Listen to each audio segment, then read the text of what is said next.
5वां दृश्य राजेश्वरी और सबल सिंह की मुठभेड़। समय प्रातः हुए काल।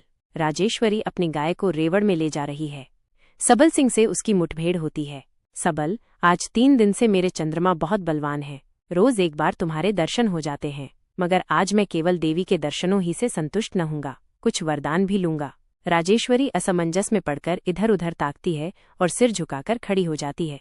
सबल, देवी अपने उपासकों से यों नहीं लजाया करती, उन्हें धीरज देती हैं, उनकी दुख कथा सुनती हैं, उन पर दया की दृष्टि फेरती हैं। राजेश्वरी, मैं भगवान को साक्षी देकर कहता हूँ कि मुझे तुमसे जितनी श्रद्धा और प्रेम है उतनी किसी उपासक को अपनी इष्ट देवी से भी न होगी। मैंने जिस दिन से तुम्हें देखा है उसी दिन से अपने हृदय मंदिर में तुम्हारी पूजा करने लगा हूँ। क्या मुझ पर जरा भी दया न करोगी?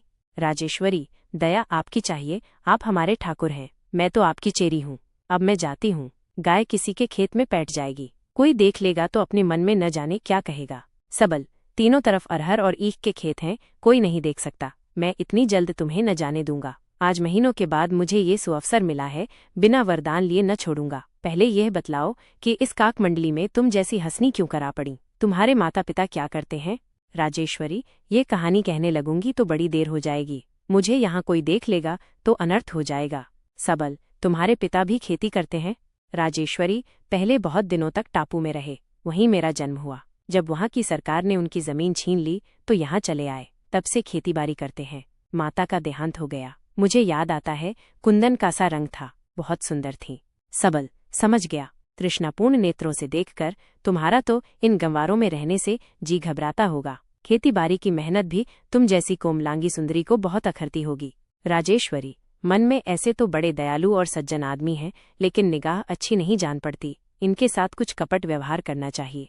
देखूं किस रंग पे चलते हैं। प्रकट, क्या करूं, भाग्य में जो लिखा था वो हुआ।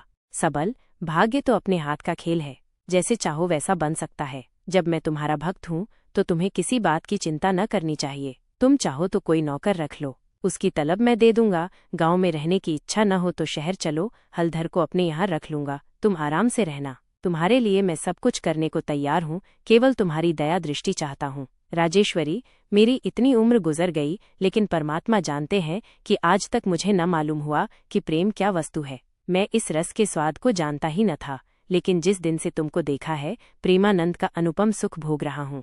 तुम्हारी सूरत एक क्षण के लिए भी आंखों से नहीं उतरती, किसी काम में जी नहीं लगता, तुम ही चित्त में बसी रहती हो। बगीचे में जाता हूँ तो मालूम होता है कि फूलों में तुम्हारी ही सुगंधी है, श्यामा की चहक सुनता हूँ तो मालूम होता है कि तुम्हारी ही मधुर ध्वनि है। चंद्रमा को देखता हूँ तो जान पड़ता है कि वो तुम्हारी ही मूर्ति है। प्रबल उत्कंठा होती है कि चलकर तुम्हारे चरणों पर सिर झुका दूं। ईश्वर के लिए ये मत समझो कि मैं तुम्हें कलंकित कराना चाहता हूँ, कदापि नहीं। जिस दिन ये कुभाव, ये कुचेष्टा मन में उत्पन्न होगी, उस दिन हृदय को चीरकर बाहर फेंक दूंगा। मैं केवल तुम्हारे दर्शन से अपनी आंखों को तृप्त करना, तुम्हारी सुललित वाणी से अपने श्रवण को मुग्ध करना चाहता हूँ। मेरी यही परमाकांक्षा है कि तुम्हारे निकट रहूं, तुम मुझे अपना प्रेमी और भक्त समझो और मुझसे किसी प्रकार का पर्दा या संकोच न करो। जैसे किसी सागर के निकट के वृक्ष उससे रस खींचकर हरे भरे रहते हैं, उसी प्रकार तुम्हारे समीप रहने से मेरा जीवन आनंदमय हो जाएगा।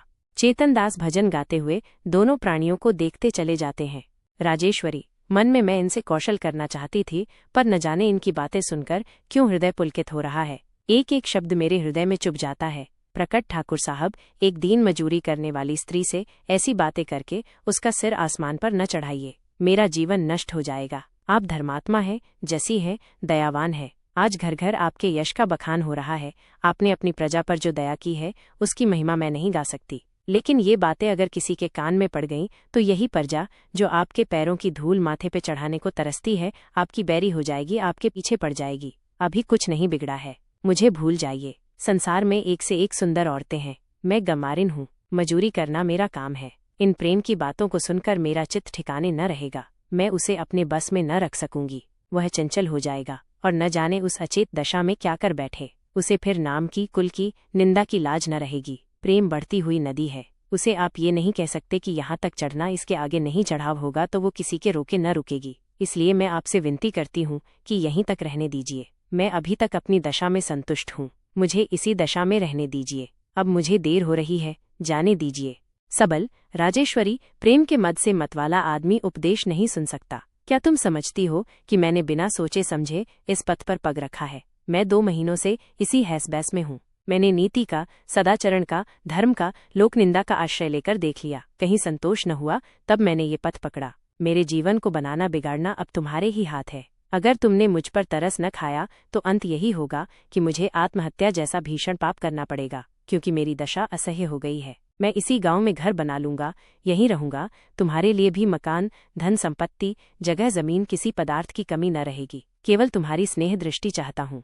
राजेश्वरी, मन में इनकी बातें सुनकर मेरा चित्त चंचल हुआ जाता है। आप ही आप मेरा हृदय इनकी ओर खिंचा जाता है। पर यह तो सर्वनाश का मार्ग है। इससे मैं इन्हें कटु वचन सुनाकर यहीं रोक देती हूँ। प्रकट आप विद्वान हैं, सज्जन हैं, धर्मात्मा हैं, परोपकारी हैं, और मेरे मन में आपका जितना मान है वो मैं कह नहीं सकती। मैं अब से थोड़ी देर पहले आपको देवता समझती थी, पर आपके मुंह से ऐसी बातें सुनकर दुख होता है। आपसे मैंने अपना हाल साफ साफ कह दिया, उस पर भी आप वही बातें करते जाते हैं। क्या आप समझते हैं कि मैं अहीर जात और किसान हूँ, तो मुझे अपने धर्म कर्म का कुछ विचार नहीं है, और मैं धन और संपत्ति पर अपने धर्म को बेच दूंगी? आपका ये भ्रम है। आपको मैं इतनी श्रद्धा से न देखती होती तो इस समय आप यहाँ इस तरह बेधड़क मेरे धर्म का सत्यानाश करने की बातचीत न करते। एक पुकार पर सारा गांव यहाँ आ जाता और आपको मालूम हो जाता कि देहात के गंवार अपनी औरतों की लाज कैसे रखते हैं। मैं जिस दशा में भी हूँ संतुष्ट हूँ। मुझे किसी वस्तु की तृष्णा नहीं है। आपका धन आपको मुबारक रहे। आपकी कुशल इसी में है कि अभी आप यहाँ से चले जाइए। अगर गांव वालों के कानों में इन बातों की जरा भी भनक पड़ी तो वो मुझे तो किसी तरह जीता न छोड़ेंगे, पर आपके भी जान के दुश्मन हो जाएंगे। आपकी दया, उपकार, सेवा एक भी आपको उनके कोप से न बचा सकेगी। राजेश्वरी चली जाती है। सबल, आप ही आप इसकी सम्मति मेरे चित्त को हटाने की जगह और भी बल के साथ अपनी ओर खींचती है। ग्रामीण स्त्रियां भी इतनी दृढ़ और आत्माभिमानी होती हैं, इसका मुझे ज्ञान न था। अबोध बालक को जिस काम के लिए मना करो वही अदबदाकर करता है। मेरे चित्त की दशा उसी बालक के समान है। वह अवहेलना से हतोत्साह नहीं वरन और भी उत्तेजित होता है। सबल सिंह प्रस्थान